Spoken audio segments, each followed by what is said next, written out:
Hello, everyone, and welcome to the 5 Tips and Tricks podcast for careers in athletics. I am your host, Dr. Maury Mosovitz, joined by my favorite co-host of all times, Jen Albanese. Hey, Jen.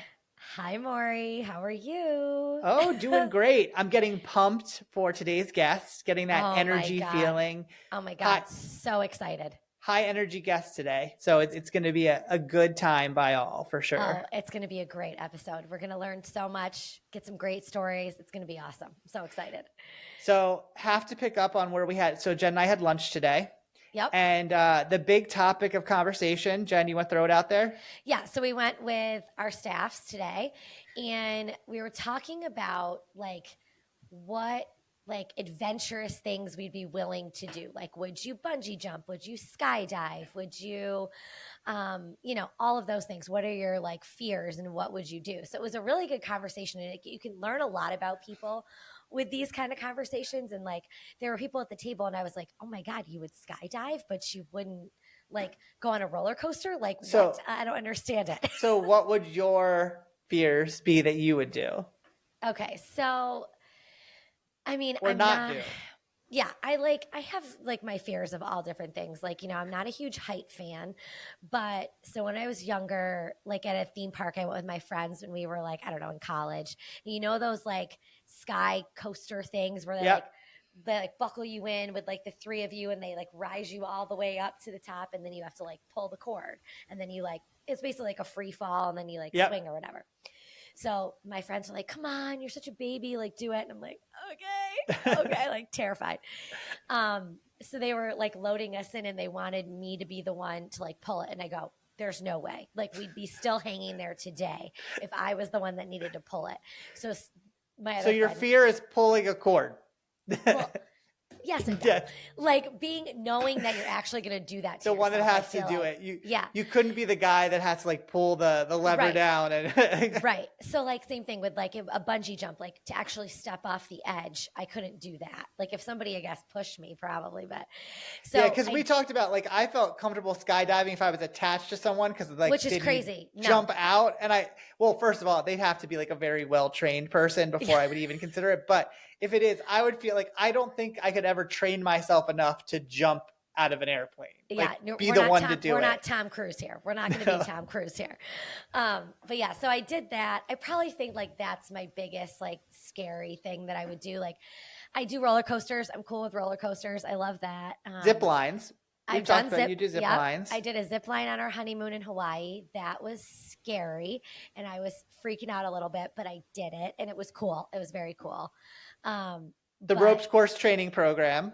Cried, didn't do it, didn't finish it. Remember? Cried. I was I can only do the zip line part. I couldn't climb across the stuff and the seeing the below. I was crying.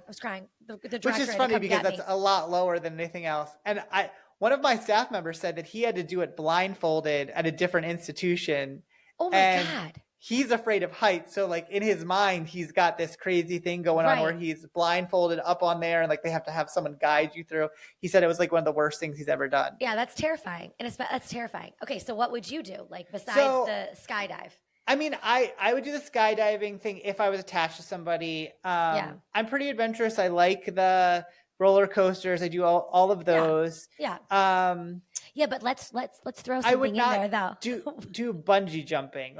And that's only because I have this vision of my spinal cord separating out and going back as you jump. I don't know why in my mind, they tell you about your back and your spinal cord. I don't need any of that. I'm not fine. The fact that if it snaps, you just automatically No, that doesn't even bother impact. me. It's the being paralyzed or having some crazy nope. I don't even need that. The snapping part is maybe it's a mercy at some point. I don't need any of that. Oh my God. All right. So roller coasters. But... The one that I won't do though, and I think I told you this, is I don't like that water coaster where they go and they put you in and they're they drop the floor out from under you. I'll do almost any roller coaster or water thing.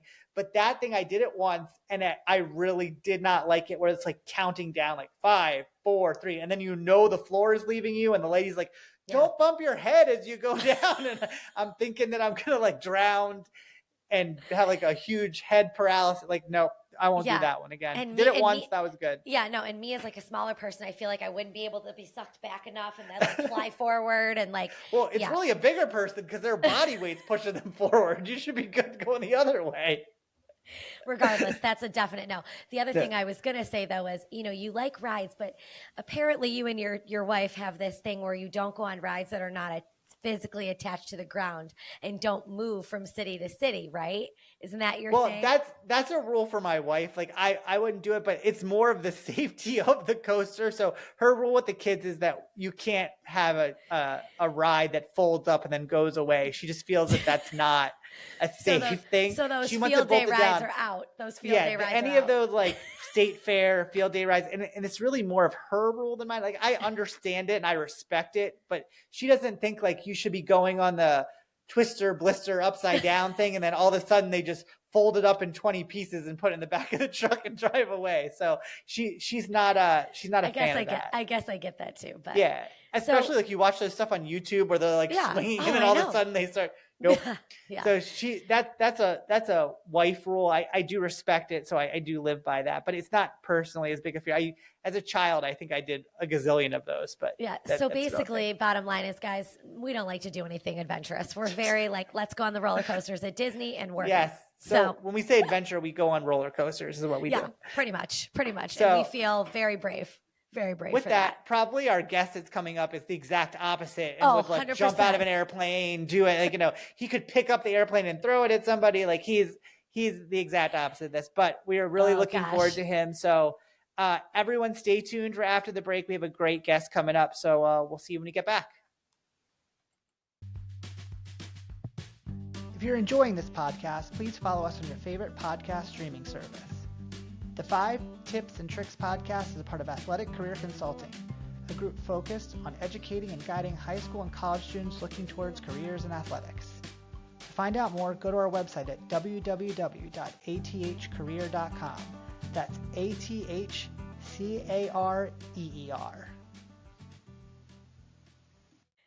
Okay, everybody, welcome back.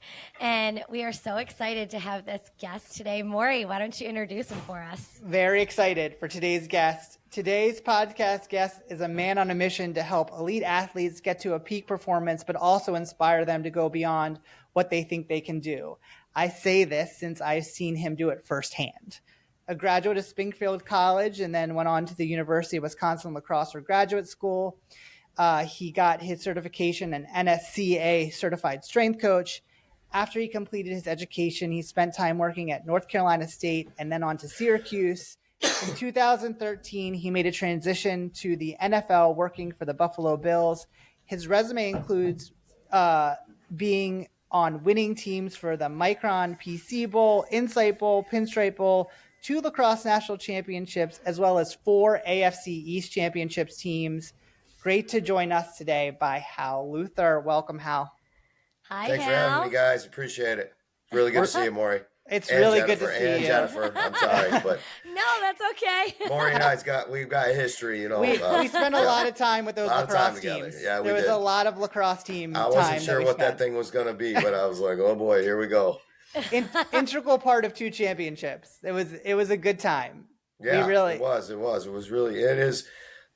I've been very fortunate to be around a lot of great athletes, great people, organizations, programs, and, been fortunate enough to be successful at every different level. But I will tell you, that was really fun. I really enjoyed being a part of that.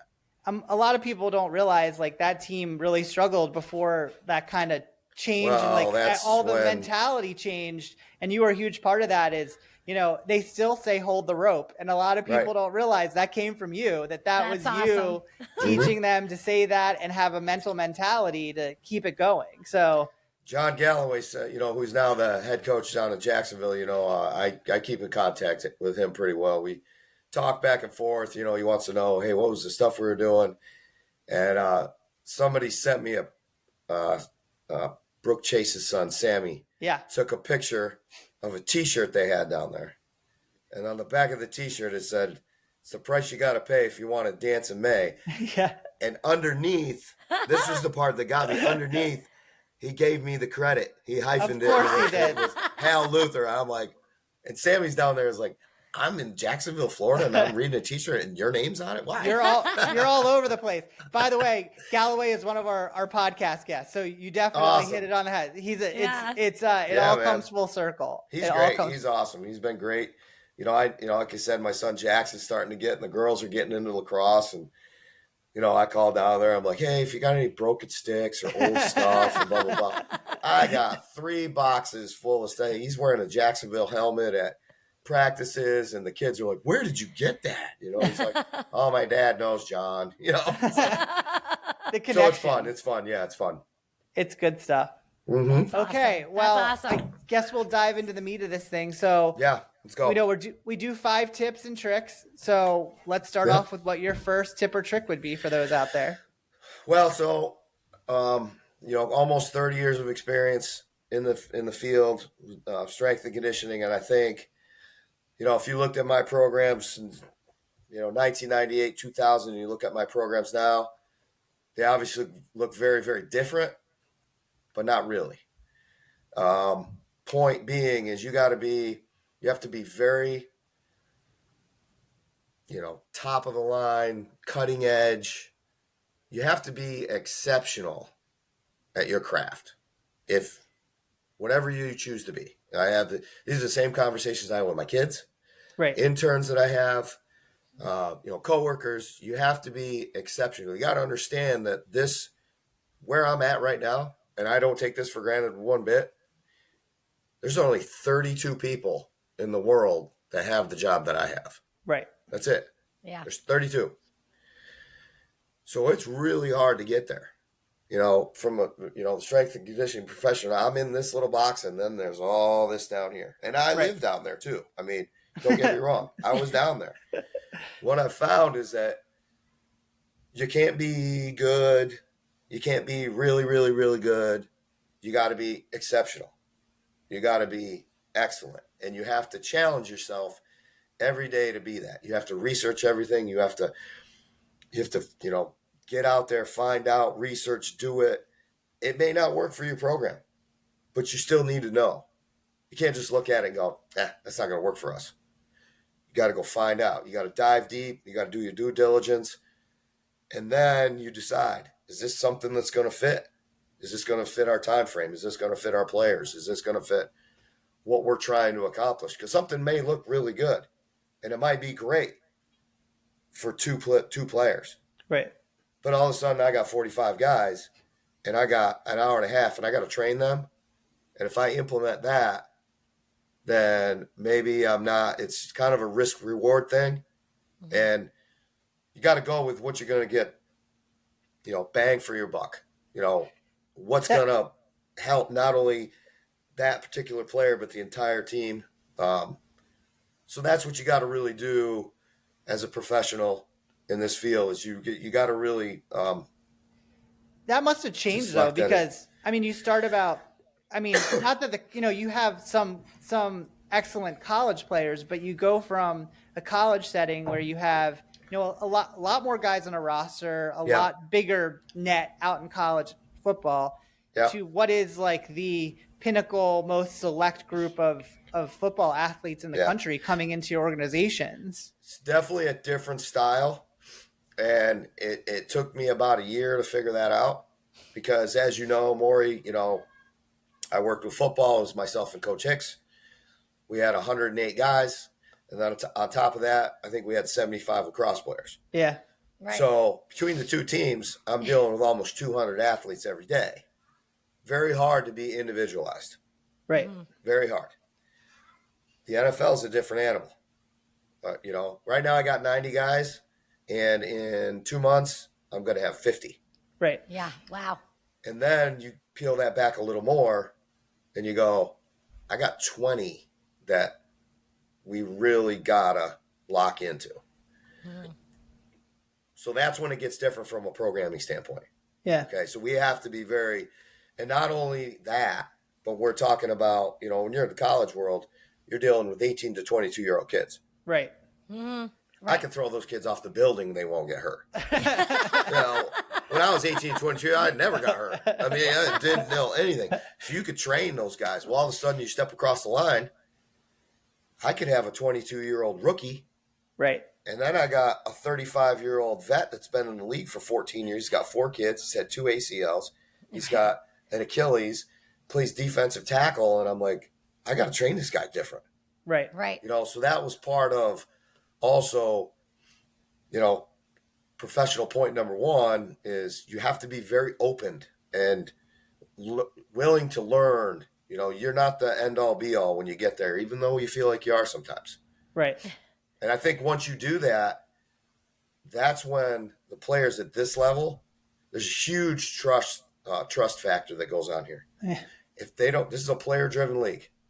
It's a quarterback-driven league. It's a player-driven league. Yeah. If those guys don't feel like I'm helping them, you're not going to be there. They're not going to. They're just going to go. No, I'm not dealing with that guy. Right. They don't buy into it. So I have to be more like a car salesman, and I got to know what I'm doing. And you got to know, because if you don't know, and you say a bunch of BS, and they go out and they find out and they come back, they're going to be like, I'm not talking to you anymore. Well, it's their job too. I mean, that's how they live. This is their income. And, in college, I mean, it's changing a little bit, but these are guys that are professionals. Like, it is by all means, like, what they have made themselves into. And you said excellence. They are excellent at their craft. Absolutely. And they need the people behind them to support them in excellence. And so it makes 100% sense. Yeah, absolutely. So I think that was the biggest challenge for me. Quite honestly, I really enjoy that. Yeah. More so than I did the college world, because I'm more of a people person. I like to talk. I'm not a negative guy. I'm not a mad guy. I'm pretty happy dude. I'm pretty happy guy. Class, okay, do 20 laps, and we got to figure out because you missed class. That's just not who we're not. We're not doing that. No. We're gonna figure it out, and that's a challenge for me too. Is like, how can I relate to this player? How can I get him to understand that? Yeah. This is your livelihood, but not only is it your livelihood, it's mine. Right. I got 4 kids. We just talked about it. I'm living a really, really good life because of this game. And it's my job to make sure these guys are performing at a high level, and not only that, on the field playing. Yeah. Mm-hmm. Availability is number 1 in the NFL. Yeah. Yeah. So we use that as a tool. Our area is a tool, preventative. And at the same time, we want balanced, explosive, strong, all that stuff. But all that stuff ties into being available and playing. Right. Okay, so we kind of dive into a lot, but what would be your second highlight that you'd go on? All right. Everybody get your pen and paper out and write this down, because this is like super duper secret stuff. I'm ready. Be nice to people. Yeah. Try it. It's not that hard. Yeah. Okay. I've been around for a long time. I've seen a lot of different things. I've seen the video guy from the Baltimore Ravens 5 years later become the head coach of the Cleveland Browns. Right. You never know. Right. Be nice to people. Yeah. It's a pretty simple thing. It's not that hard to do. It makes everyone's life a lot better too.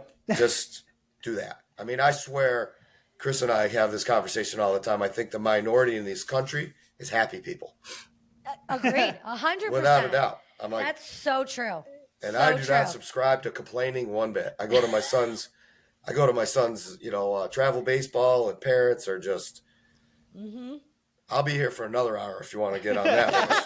I was going to say. That's a whole nother podcast. The problem with youth sports is not anything other than parents. Parents need to get out of the way, because they're going to get their feelings hurt here in about a year.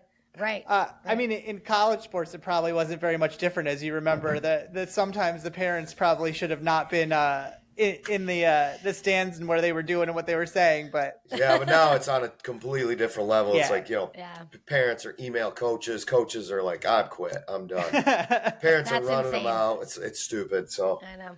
But again, my point, these are all the things that I guess I was asked a couple of years ago. We were talking earlier, my 26 years of coaching, either, at the Division I or the NFL level, I've been at 3 schools, and I've worked for 7 or 8 head coaches. This is my 3rd head coach in the NFL. And so one of my buddies called and said, how do you keep making it? And I said, I don't know. And they said, yes, you do. You need to like think about it, figure it out. So that's where these tips and rules have kind of come from. You know, you got to be great at what you do. You be nice to people. And number 3, don't embarrass your organization or your program. Yeah. So there we go. Right on to number 3. Right on to 3. Let's go. I'm not. I mean, let's be serious. Go straight to it. Yeah. Let's be serious. I'm support staff. Right. I support the coaches, the athletes, the players, the athletic training, you know, the scouting department, the general manager. That's my role. My role is to support those entities. I'm not my own, you know, I don't run everything. I'm not my own guy, just run around. So if I go out and get a DWI or beat up my wife, I'm gone. Like, right. They don't care. You know, and I've seen too many of my friends, associates, do stuff like that. They've had the whole thing, and you know, it's just like, what are you doing? I mean, how many people think they're bigger than the organization, and they come to start figuring out that very quickly you're no bigger. You figure it out real fast when you get a DWI, and all of a sudden your car doesn't work the next day. You can't get in the building. Exactly. And all your stuff's getting sent home to your home in a box. And that's real. That's what happens. I'm the one that ends up having to turn off the card and pack their box, unfortunately. Right, you are. That's why I won't take a work car or a work phone. I said, if you want to do that, just give me the allowance. Exactly. Because right. when you fire me, you got to take my car, you got to take my phone. Well, how am I supposed to get a job if I don't have a phone? And no car and a phone, and I can't go get a car because I don't have a job. Right? So, right. No, some of the stupid stuff we got to think about, you know. It's amazing that like we talk to so many people lately, and it's about those interpersonal connections. I mean, it's been like, if you're nice to people, if you have a positive attitude on those sides, it's going to come back tenfold to you, because that's the environment that you're creating. Yeah, no question. You know, I think, and do you want to elaborate on point number 2? I know I jumped right to 3, 4. No, 3's good. You're good. Okay, all right. And so number 4, or do you want to do 3 still? No, go ahead. Go on. This is your train. You keep driving it. I mean, 3, everybody gets that. Like 2 and 3, you get it. Sometimes somebody's just got to say it out loud, and everybody goes, "Oh yeah, you're right. I know." It's kind of like saying to your kids, like, "What are you thinking?" You're like, "I don't know." Like, be nice. Like, tell your kids to be nice to your too. sister. Sometimes, like, I know. Oh, so, I know. Ugh.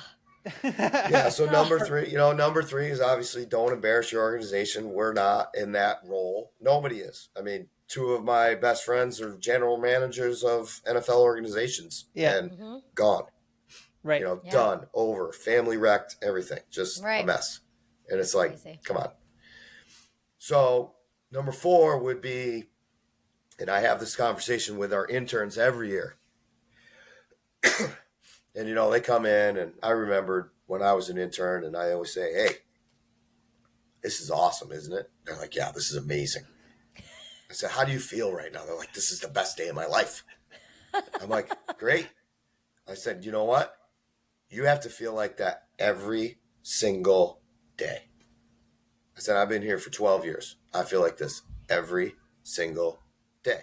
Because if you don't, you know, you're tired or you don't want to, there's 10,000 people standing outside that door that will come in and do my job for a quarter of the money. But the X factor is they won't do it better than me. Right. So you have to have that kind of mentality. And that mentality, the only way you can do it is great energy, great enthusiasm, love where you are, love the people around you, be grateful that you're there. You know, I have so many friends and people that have, you know, they're here and I'm working with them, and they're like, "Yeah, I'm trying to get this job. I got to get to that job." Right. Well, you won't get it because you're sucking at your job right now. Right. Trying to get to the other job. Because you're not focused on what you're doing. Right. You know, you're not, just be where your feet are. Right. I have never been on a job interview. Right. I don't even have a resume. your career is your job interview. The people you know is your your resume. Your reputation is your job interview. And that's just from following all those little rules, Right. And this is hard, and I know that, this is a great thing that you're doing, because you're, putting people on there that have kind of been through and done it. And I know we talked before. I think this is the part you want me to say, like, what do I do? What would I do again? Jen will tell you. Jen, go. Jen, all right. What do you know now that you wish you knew then? So what do you know when you first started? What do you know now that you wish you would have known the first day you started? So this is a tricky one, because I'm going to spin it around a little bit, because it wouldn't be Hal if we didn't just twist it a little bit and make it super cool. Right. So it's kind of like, would you change anything? Right. Yeah. Right. No, because if I did, I wouldn't be here. Like, I'm a believer in that. Right. Like, and this is a thing that I also believe, I've had a lot of people say to me, oh man, God, you're so lucky. Boy, you're lucky. Yeah. I'm like, yeah, you're right. I am. I'm lucky. But I tell my kids all the time, I said, luck only happens to people that are prepared for it. Right. Opportunities come all the time. But if you're not ready for it and you're not prepared for it, they go, I didn't get it. Well, you weren't ready. Right. Yeah. The thing that I want to make sure I say this the right way. Yeah. Is the thing is, I'm glad I didn't know.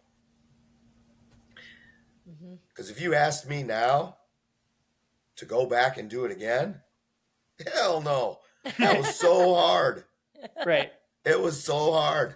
But I was so young and naive and wouldn't take no for an answer that I didn't care. I mean, I graduated from University of Wisconsin La Crosse in December of 97. Had a little Chevy S10 pickup, U-Haul tow behind. Oh my gosh. Drove straight down to North Carolina. Didn't have a job. Didn't have anything. Had somebody down there that I knew. I was like, hey, I'm going to go down there and see what's going on. Drove to Duke, drove to North Carolina, drove to North Carolina State, drove to East Carolina, Wake Forest. Ended up walking in North Carolina State. I was like, hey, I'm here. I just got my master's degree. I don't really have anything to do. Can I clean your weight room? They're like, yeah. And I just kept going back every day. Just kept showing up. Because I was like, hey, can I lift here? They're like, yeah, sure. Well, about 2 weeks into that, I realized, like, hey, I'm not getting any money. How am I going to survive? So I have to figure out how to eat. Yeah. So I got a job at UPS, right? And I'm like, yeah, UPS, awesome. I can drive that truck. Doesn't work like that. Doesn't work that way. I was working second shift. I show up at the factory. So second shift is like 6 to 11. I'm in the weight room from 6 a.m. to 4. 6 to 11.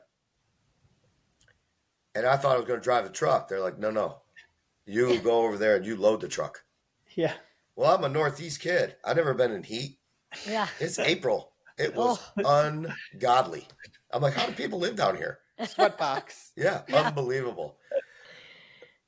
So I went through that and I did that. And finally, I'll wrap this up in real quick. But finally, good. You're good. Keep it going. You're good. Finally, I, the top assistant with football took the head job at Florida. The number 2 guy moved up to the 1. They're trying to, interview, blah, blah, blah. I print off like 30 resumes because I'm in the office when all the resumes are coming in for that job. Whenever this is when I met Coach Hicks. Whenever Coach Hicks would leave and go to the bathroom, every other resume I would stick my name in. So he'd be like, oh, and then all of a sudden he'd be like, then he'd look at me.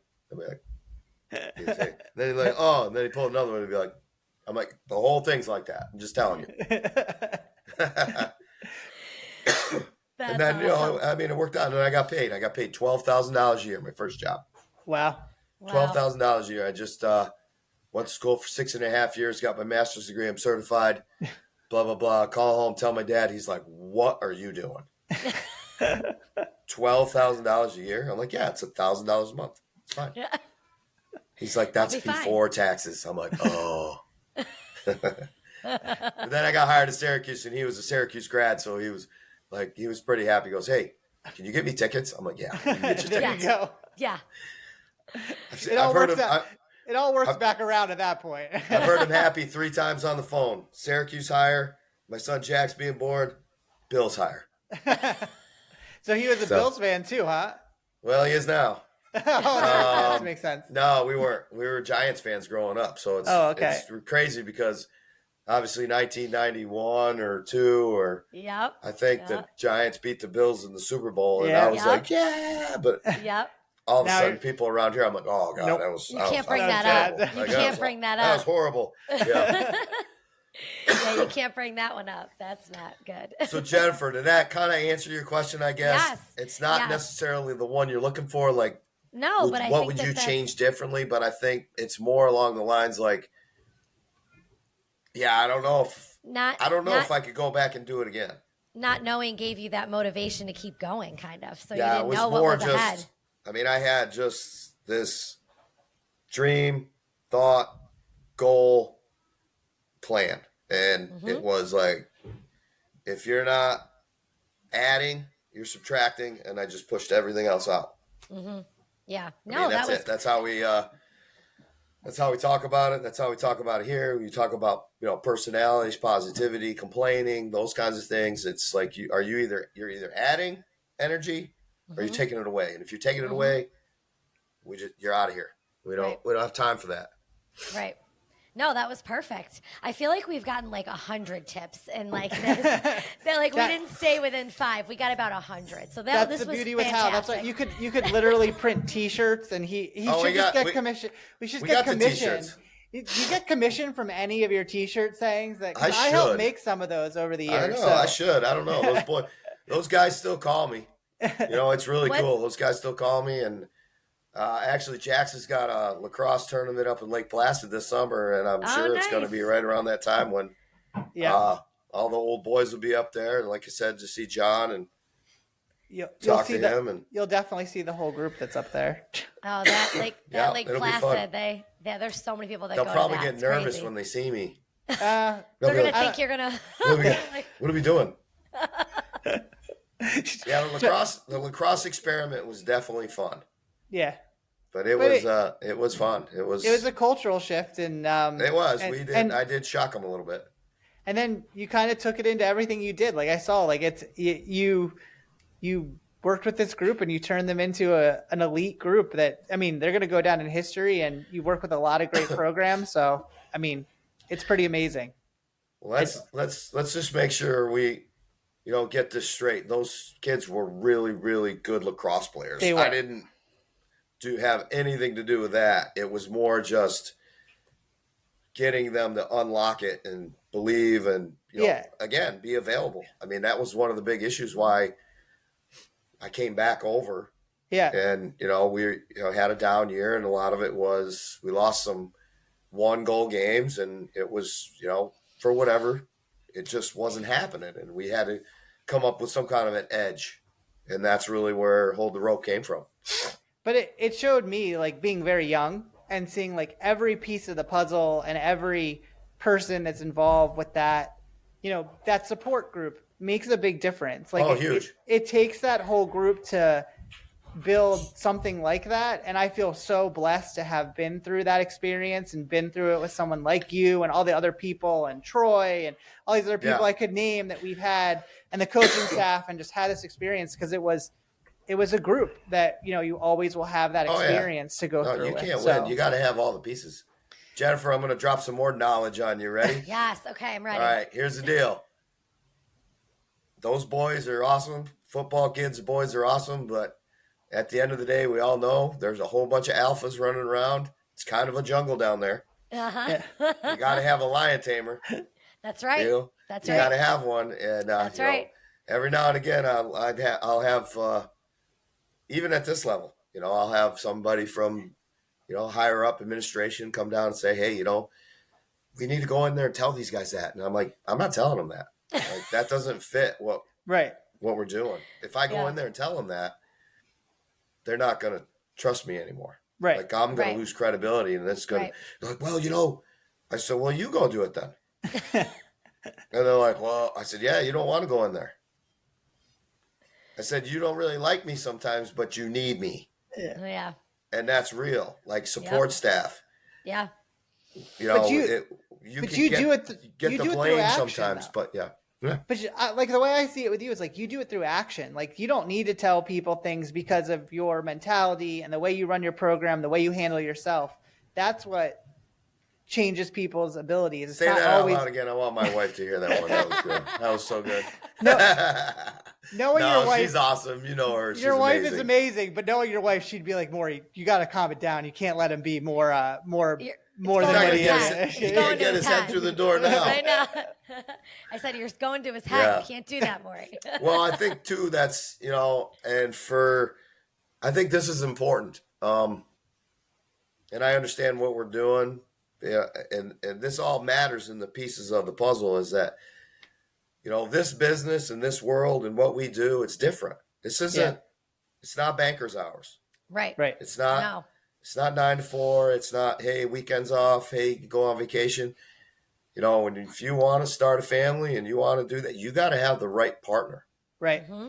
I mean, you really do. You got to have somebody that gets it. And I think that's why other than the fact that she's extremely hot, I was very attracted to her in the sense that she liked the things I like to work out, like music. Right. But she was involved in athletics. She understood it. Right. She worked at the college level. So it wasn't like, well, where are you? How come you're not here? We never get to take vacation. And I'm like, I get it. And that's why, that's important for all you people out there listening that think you want to, get going. Make sure you have the right person. Make sure your partner understands what this is. Because it's not all glorious. It's not protein shakes and lifting all day. That's not that. No. I get up at 5:15 every day and I got home at 7 sweating profusely trying to figure out this computer. And I did it. I knew you could do it. I knew you could do it. Oh, well, on that note, we're wrapping it up. Hal, it has been awesome to hear you, to see you, and just spend time with you. So definitely, I got to make sure that we stay in touch more, and I'm definitely going to reach out more often because this has just been great for me. Well, now you're a big, you're a big time AD, and my kids are playing lacrosse. I need some bunch of free stuff. Just send it over here, and I'll send you some Bills gear. I'll get you some tickets. You know where we are. We'll pass through. We'll go to Buffalo, go back and forth. But exactly, that's great. It's so good to see you. Awesome. This was so great. You gave so many tips, way more than 5. So thank you. This is awesome. Hey, as I tell my guys all the time, I'm not smarter than you. I just been there. It's not knowledge. It's just experience. Yeah. So true. It's a lot of trial and error. A lot of oh wow, I am really dumb. That was stupid. And then I figured it out as I went. As I say all the time, I never made a bad decision at the time. Yeah. I was always like, this is a great idea. And then the next day you're like, whoa. But same thing with, in the profession, you try things and then you learn from it. And then you start to build and remember. And there you go. It leads to good things. Like you said, I've been very blessed, very fortunate. Well, we liked having you and sharing your knowledge. So thank you, sir. Awesome. Thank you so much. Thank you. Good to see you again, Jennifer, Maury. Yes. Always great. So everyone, come on next time. Check out. We have our next episode, and we'll catch you on the next time around. Bye. Bye. Cool. If you like the 5 Tips and Tricks podcast, make sure to subscribe on your favorite podcast platform. You can rate and review us, including questions that may be answered on future episodes. The 5 Tips and Tricks podcast for careers in athletics is part of Athletic Career Consulting. Check us out at www.athcareer.com. Don't forget to follow and like us on your top social media platforms.